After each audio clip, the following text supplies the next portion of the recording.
Mi nombre es Luis Ángel Fernández Ramos y voy a ser el ponente de esta plática que se titula Diseño de un sistema de control de orientación magnético para un CubeSat de 3 unidades, considerando perturbaciones magnéticas. Este es un proyecto que se realizó en conjunto con el doctor Gustavo Mendoza de la UAP, el doctor Eduardo Mendoza del INAOE y el doctor Ponciano Rodríguez, igualmente del INAOE.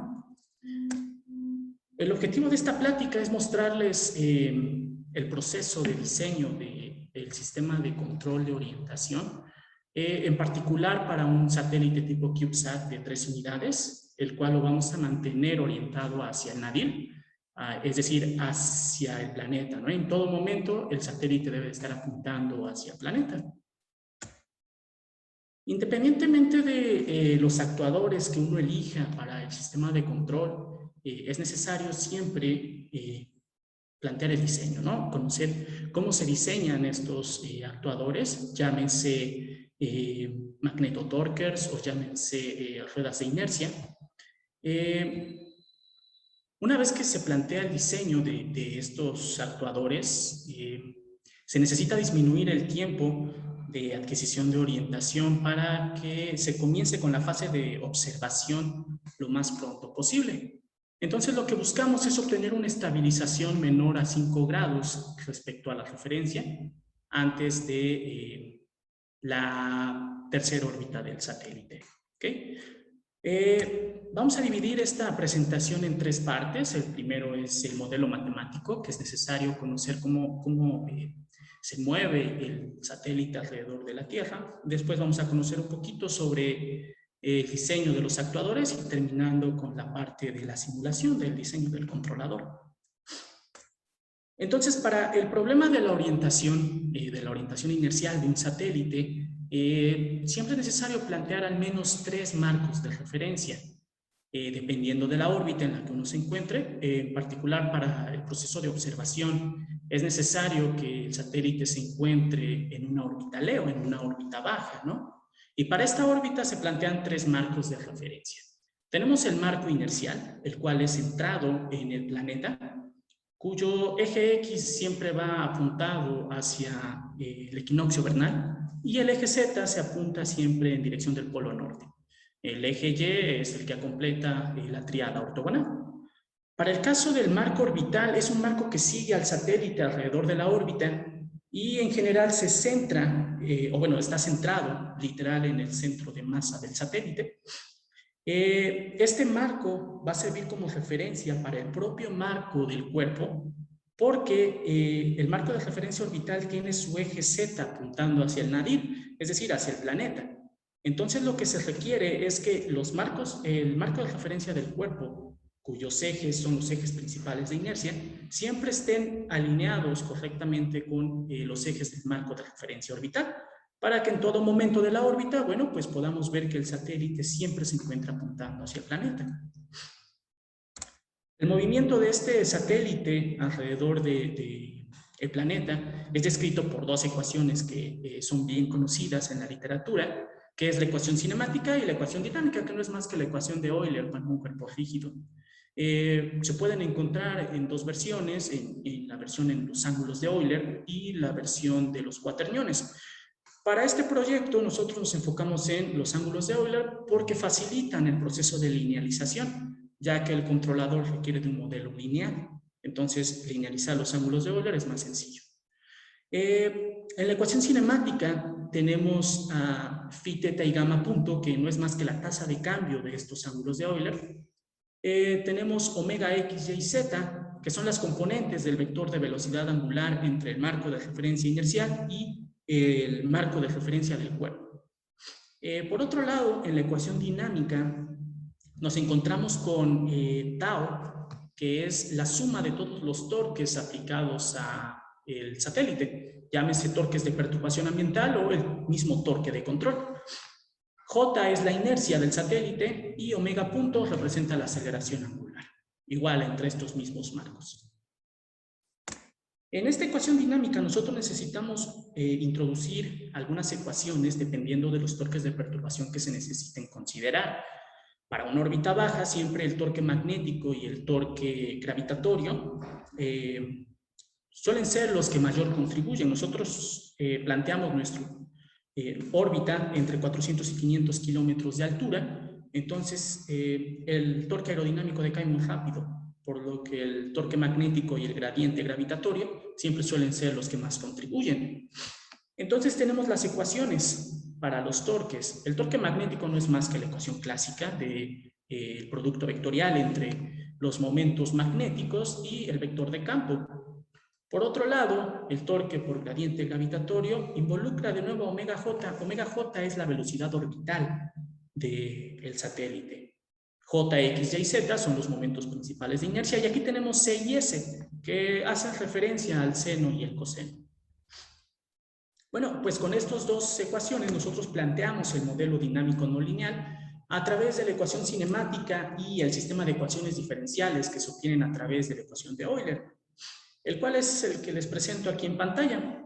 De nuevo, omega X, Y y Z punto van a representar las aceleraciones angulares, omega J la velocidad angular, J, X, Y, Z son los momentos de inercia, pero aquí ya tenemos M, X, Y, Z, que estos son los momentos magnéticos, y P, X, Y, Z son las componentes del vector de campo magnético. Por lo que podemos ver que en esta parte tenemos el torque por gradiente y en esta otra parte tenemos el torque magnético. Cuando se simulan este modelo matemático, sin incluir los torques de control, podemos ver que el satélite se comporta de una manera, ¿cómo lo podemos llamar? Como si tuvieran una rotación libre, ¿sale? La imagen del lado izquierdo representa los ángulos de Euler, su variación, y podemos ver que es una rotación libre del satélite. Obviamente porque no hay un torque que contrarreste este movimiento. La imagen del lado derecho muestra la magnitud del torque magnético y el torque por gradiente gravitatorio, que es el rojo. Podemos ver que la mayor contribución pues, es del torque magnético. Bueno, pues una vez que conocemos cómo es el movimiento del satélite, cómo se va a desempeñar, entonces se plantean los torques de control. Ya conocemos cuál es el torque que va a sufrir el satélite, cómo se va a comportar.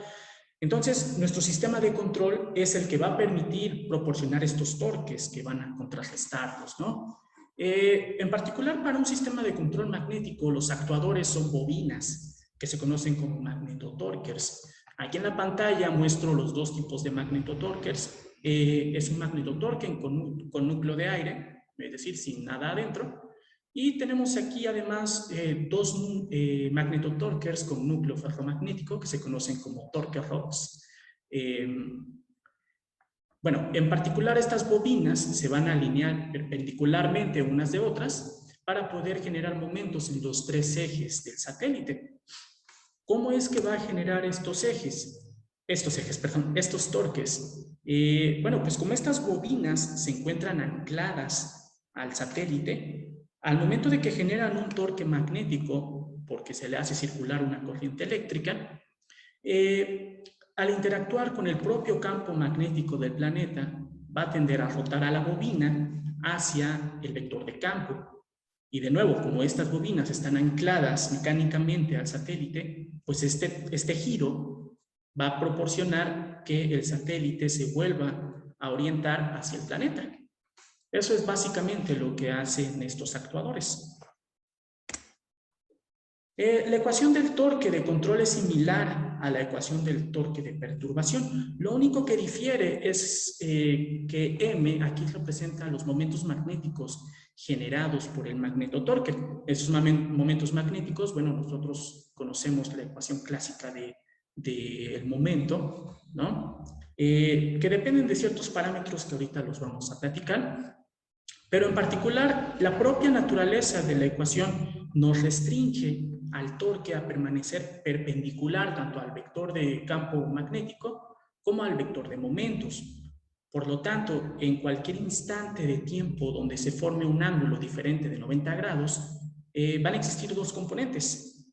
Dos componentes, las cuales únicamente la componente perpendicular es la que nos va a proporcionar un torque útil. Este torque útil se puede hallar haciéndole una modificación a la ecuación. Aquí tenemos la ecuación para el torque útil. donde hemos reemplazado a m bajita con m tilde, porque ahora m tilde es un producto vectorial entre el vector de momentos y el vector de campo. Esto lo que nos permite es mapear el vector de momentos perpendicularmente, es decir, únicamente utilizar la componente perpendicular. Entonces, si sustituimos nuestra nueva ecuación dentro del torque, bueno, pues obtenemos la ecuación del torque útil. Esta ecuación del torque útil suele representarse comúnmente como un producto matricial entre una matriz rectangular que depende de los componentes del campo magnético y un vector de momentos. A la matriz rectangular se le conoce comúnmente como matriz de control. Esta matriz de control depende únicamente de las componentes del campo magnético. Por lo tanto, la otra parte del torque depende intrínsecamente del diseño del magnetotorque, es decir, de los momentos que pueda generar mi magnetotorque. Entonces, para poder diseñarlos, es necesario conocer ciertos parámetros que nos permitan alcanzar ese momento máximo, ¿no? Los parámetros de diseño para estos actuadores se basan en 4 características importantes. El propio momento magnético, la masa del magnetotorque que esté permitida, la potencia permitida y el área de los magnetotorques. Los valores para la potencia y para el momento en nuestro proyecto fueron elegidos a través de catálogos de diseñadores de sistemas de control magnético, como CubeSpace y CubeSat Shop. Ellos diseñan controladores para CubeSat desde 1 hasta 6 unidades. Entonces, lo que hicimos fue tomar esos valores para la potencia y el momento y entonces diseñar o, en nuestro caso, optimizar el área, ¿no? Porque como tenemos unas bobinas de núcleo de aire, es decir, sin nada adentro, necesitamos que el área sea lo más grande posible para poder alcanzar el momento magnético. Entonces, lo que se hizo para poder diseñar los magnetotorquers es, una vez que hemos seleccionado la potencia, el momento magnético y el voltaje, nosotros optimizamos la geometría de las dimensiones pues, de los magnetotorquers a través del método de los multiplicadores de Lagrange. Estas dimensiones optimizadas, más la potencia y el voltaje como parámetros de entrada, nos permiten calcular el número de vueltas de alambre de cobre necesarias para alcanzar el momento magnético. ¿Cómo fue que realizamos este proceso de optimización? Bueno, la primera pregunta que podría surgir es ¿por qué los multiplicadores de Lagrange, no cualquier otro método de optimización? Bueno, una de las principales razones para poder utilizar los multiplicadores de Lagrange es que nos permiten utilizar funciones algebraicas muy sencillas, como en el caso de la geometría, ahorita lo vamos a platicar, para poder maximizar el área. Entonces, la razón principal fue que la función coste que necesitamos optimizar no era más que una ecuación algebraica muy sencilla, que es el perímetro. Entonces, literal, lo podíamos hacer manualmente el cálculo, ¿no? Era un cálculo sencillo. Aparte de que nos permitía maximizar el perímetro, con esta función a restringirla, ¿no? La vamos a restringir con otra función, que ahorita también la vamos a platicar. Bueno, pues el proceso de optimización se planteó de la siguiente forma. Y vamos a determinar el perímetro máximo de un rectángulo, ¿no? Que en este caso sería el magnetotorque, que va a estar localizado dentro de un círculo de radio igual a 5 centímetros. ¿Por qué 5 centímetros? Porque de acuerdo a Cal Poly, las dimensiones de los CubeSat están estandarizadas. Para un 3U tiene una sección transversal de 10 por 10 centímetros. Entonces, un radio de 5 centímetros nos permitió obtener un diámetro de 10 centímetros, que era justamente el ancho que está permitido para un CubeSat de 3 unidades. Entonces, podemos observar que la función coste, que es nuestra función que necesita ser minimizada, no es más que el perímetro de un rectángulo. Debajo tenemos la función de la restricción, ¿sale? Esta nos permite que el magnetotorque quede adentro de un círculo de radio igual a 5 centímetros centrado en el origen.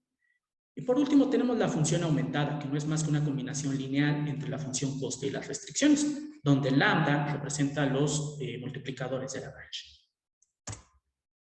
¿Cómo fue que seleccionamos la función coste? Bueno, ya habíamos platicado que era un perímetro, pero ¿cómo lo elegimos? Nosotros planteamos al círculo centrado en el origen y también hicimos la suposición de que los vértices de nuestro magneto-torque se encontraban en las coordenadas más menos x más menos y, es decir, a las mismas distancias de los ejes. Cada vértice estaba a la misma distancia. Por lo tanto, como nosotros sabemos que el perímetro de un rectángulo no es más que la suma de todos sus lados, podemos ver que sería una vez x, 2 veces, 3 veces y 4 veces. Y de y sería exactamente lo mismo, 1, 2, 3 y 4. Por eso es el 4 aquí y el x más y, no es más que el perímetro de un rectángulo. El signo negativo es porque necesitamos maximizar la función. Bueno, pues una vez que se realiza todo este proceso de los multiplicadores de Lagrange, nosotros llegamos al resultado de que el magneto-torque tenía dimensiones de 5 entre raíz de 2. Es decir, que x como y eran lo mismo. Por lo tanto, es un resultado importante porque el magneto-torque no es más que un cuadrado. ¿Okay? Un cuadrado de perímetro igual a 28 centímetros.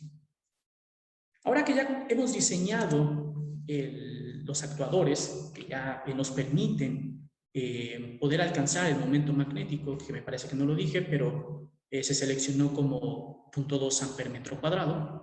Una vez que ya encontramos las dimensiones, las optimizamos, entonces nos pasamos al diseño del controlador. Para este proyecto se seleccionó un controlador tipo LQR con ganancias constantes. ¿Por qué las ganancias constantes? Bueno, en particular este controlador se eligió porque nos permite reemplazar los parámetros que están variando en el tiempo por valores promedio, lo que permite disminuir el coste computacional. Entonces, nosotros vamos a tener nuestro espacio de estados, para el cual x puntos representa la derivada del vector de estados, A es la matriz de estados, X el vector de estados, B la matriz de control, que ya la vimos hace un momento, y U, que va a ser nuestra señal de control. Para este tipo de controlador, manejamos una ley de control óptima de retroalimentación, donde U es una... bueno, es la señal, el vector de control que minimiza nuestra función, la función coste. Esta función coste del controlador la podemos partir en diferentes secciones para poder analizar cada uno. En la función coste vamos a tener dos matrices, Q y R. Estas matrices representan la importancia relativa del error y el coste de energía. Entonces, la primera parte de la integral nos va a representar la desviación de los estados, desde del estado actual y del estado que necesitamos. Y por otro lado, la segunda parte de la integral es una medida del esfuerzo del control. Ahora, nuestro vector de control, que lo teníamos como una forma de retroalimentación, se puede hallar a través de esta ecuación, donde P representa una matriz simétrica que se obtiene a partir de la ecuación de Riccati reducida.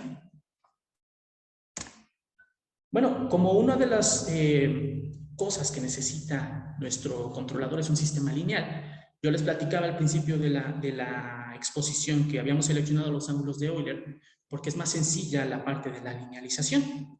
Bueno, pues para linealizar el modelo hicimos la suposición de que la variación en los ángulos de Euler era pequeña, lo que permite que el seno de teta sea aproximadamente teta y el coseno de teta sea aproximadamente 1. Entonces, haciendo esta suposición, nos deja el modelo dinámico linealizado, que es con el que vamos a simular. ¿Okay? De nuevo, omega, phi, teta y gamma puntos representan las aceleraciones angulares, j, x, y, z los momentos de inercia, omega j es la velocidad orbital, mx, y, z los momentos magnéticos y bx, y, z son las componentes del vector de campo. Una vez que tomamos nuestro modelo lineal y lo representamos en el espacio de estados, obtenemos esta forma, donde una de las contribuciones de esta investigación es añadir la perturbación magnética a través de una matriz rectangular de perturbaciones. Esta matriz depende de las componentes del campo y depende de los momentos principales de inercia.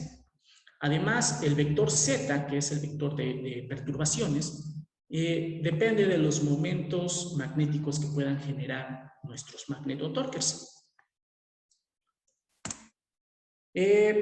Como segundo requisito del controlador es que necesita un sistema completamente controlable. Nosotros podemos obtener la matriz de controlabilidad como una condición suficiente de que el sistema es completamente controlable, ¿no? Lo único que necesitamos es que la matriz sea de rango completo.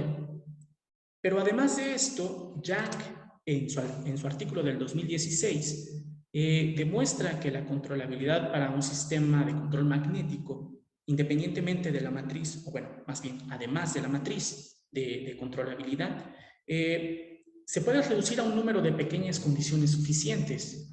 Primero, el satélite no debe de estar en una órbita alrededor del ecuador magnético. ¿Por qué? Porque nos va a restringir el poder controlar el eje rol. En esta imagen, el círculo grande representa al planeta. Podemos ver un satélite en una órbita polar. Pero lo importante de la imagen es que justamente en el ecuador se observa que el eje rol no es controlable. Entonces, si tenemos un satélite en el ecuador magnético, no vamos a poder controlar el eje rol. Por eso es que se pide esta condición. La segunda condición es que si se cumple lo anterior, entonces se tienen las siguientes dos ecuaciones. JY debe ser diferente a JZ, lo cual aquí lo tenemos, para nuestro satélite es diferente. Y si se cumple entonces este también se cumple. Bueno, pues ahora que ya tenemos un sistema lineal y completamente controlable, pasamos a la parte de la simulación. Aquí en la pantalla tenemos las características del satélite, además de las características de la órbita. La órbita es similar a la órbita de la Estación Espacial Internacional. ¿Por qué? Porque desde la estación espacial es donde se lanzan los CubeSat, entonces se puede suponer que tengan una órbita similar. Del lado derecho tenemos las características del CubeSat, las cuales están estandarizadas. Les decía, las dimensiones son de 10 por 10 por 30 y la masa máxima permitida es de 4 kilogramos. Estas características fueron tomadas de Calpoly. Las restricciones de diseño que nosotros planteamos para el controlador las vamos a dividir en el tiempo de asentamiento y sobretiro y en la elección de las matrices de peso, que es la otra parte importante. Para el tiempo de asentamiento lo requerimos menor a 3 órbitas. ¿Por qué? De nuevo, porque mientras más rápido comience la etapa de observación, podemos aprovechar más el tiempo de vida del satélite. El periodo orbital de este satélite es de 5.557 segundos. El sobretiro máximo es del 20%. ¿Por qué se hizo la elección del 20%? Bueno, por la propia naturaleza del control magnético. Al ser un producto cruz en la ecuación, esto nos restringe a estar en el plano del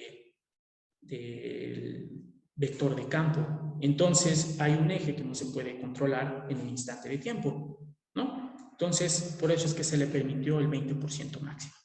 Y por último, el torque máximo que pueden proporcionar las bobinas es de 2 por 10 a la menos 5 Nm. Las matrices de peso se eligieron a través del método de ensayo y error y tiene la siguiente forma. Esta es la matriz para el error y esta es la matriz para el coste del control. ¿Ok? Obviamente, como nosotros necesitamos que nuestro controlador tenga una acción rápida, eso implica que nuestra matriz Q sea mucho más grande que la matriz R.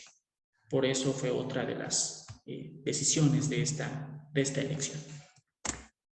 Los escenarios que simulamos fueron dos, para el sistema invariante en el tiempo y para el sistema variante en el tiempo. En el sistema invariante tenemos el control sin perturbaciones magnéticas y con perturbaciones magnéticas, para los cuales las condiciones iniciales eran desorientación y nutación. Para el sistema variante en el tiempo, tenemos el control de perturbaciones magnéticas y condiciones iniciales asociadas únicamente a la desorientación.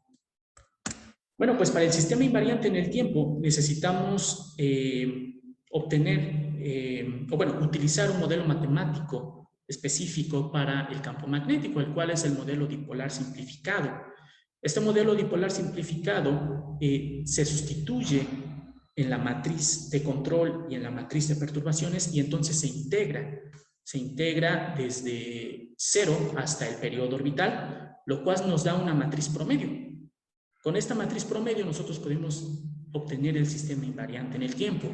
Aquí en la pantalla les muestro una gráfica que contiene el modelo matemático del modelo dipolar simplificado en color azul y el IGRF en color rojo, ¿sale? Que es el modelo aceptado para el campo magnético. Ok, una vez que tenemos el sistema invariante en el tiempo, analizamos la estabilidad del sistema, y en la gráfica podemos observar que tiene 3 pares de polos complejos conjugados, lo cual es característico de un sistema oscilatorio, como lo vamos a ver a continuación, además de que todos los polos se ubican del lado izquierdo del plano complejo, lo que representa un sistema estable. Este es el primer escenario que involucra únicamente la desorientación, el control sin perturbaciones magnéticas. Podemos ver que el controlador literal estabiliza al satélite antes de la segunda órbita. Las condiciones iniciales para esta gráfica, bueno, más bien para las 3 gráficas, se hicieron variar desde 10 hasta 30 grados y obviamente no contemplamos los movimientos de nutación. Pero en cada uno de los casos, hasta en el caso más drástico que fueron de 30 grados, el satélite era estabilizado antes de la segunda órbita. La segunda órbita son 3 horas, entonces podemos ver que antes de la tercera hora el satélite ya estaba completamente estabilizado. Para el caso 2, que era cuando añadíamos los movimientos de nutación, de nuevo, las condiciones iniciales eran las mismas, de 10 hasta 30 grados, pero ahora añadíamos estos movimientos de nutación. Lo que pasaba entonces era que, debido a la contribución de estos movimientos en la ecuación dinámica, iba a existir un sobretiro mayor al que nosotros esperábamos. No cumple esa restricción, pero independientemente de eso, antes de la segunda órbita, 3 horas, el satélite ya estaba completamente estabilizado. Cuando añadíamos las perturbaciones magnéticas al sistema con las mismas condiciones, podríamos ver que de la misma forma el controlador es capaz de contrarrestar todas estas perturbaciones y estabilizar el satélite. La única diferencia es que se genera un bias en la región de estabilidad debido a esta perturbación constante. Aquí las podemos ver en la imagen. De este lado, a partir de la segunda órbita, el satélite ya estaba completamente estabilizado, que nuestro objetivo fue estabilizarlo antes de la tercera órbita. Y en la parte superior tenemos las componentes del torque de control. Todas son de 5 por 10 a la menos 6, y el máximo que teníamos permitido era 2 por 10 a la menos 5. Entonces es menor al permitido. El último caso que se estudió fue el sistema lineal variante en el tiempo con las perturbaciones magnéticas. Las condiciones iniciales fueron similares a los anteriores, pero podemos ver que para este caso en particular el overshoot el sobretiro y tampoco el tiempo de asentamiento se cumplen. Después de las 5 o 6 horas, el satélite todavía no está completamente estabilizado. Pero bueno, independientemente de eso, la magnitud del torque de control permitido, pues sí es menor, ¿no? 1.2 por 10 a la menos 5, que era menor al que nos presentaba, ¿no? Entonces, podemos concluir que algunas cosas importantes. Primero, que añadiéndole movimientos de nutación, la condición del sobretiro no se cumple debido a la contribución de estas movimientos de nutación en la ecuación dinámica. Por otro lado, la estabilidad del sistema depende de la matriz de peso. Entonces podemos podemos jugar ahí con los valores de la diagonal principal para disminuir los errores de apuntado, aunque el costo de la señal de control pues aumenta. Y por último, no se pueden contrarrestar los efectos del torque de perturbación, debido a que el vector de torque se restringe al plano perpendicular. Entonces siempre va a haber un eje que no se esté controlando. Para el que le interesen las referencias, estas son algunas de ellas. Y pues eso sería todo. Muchas gracias.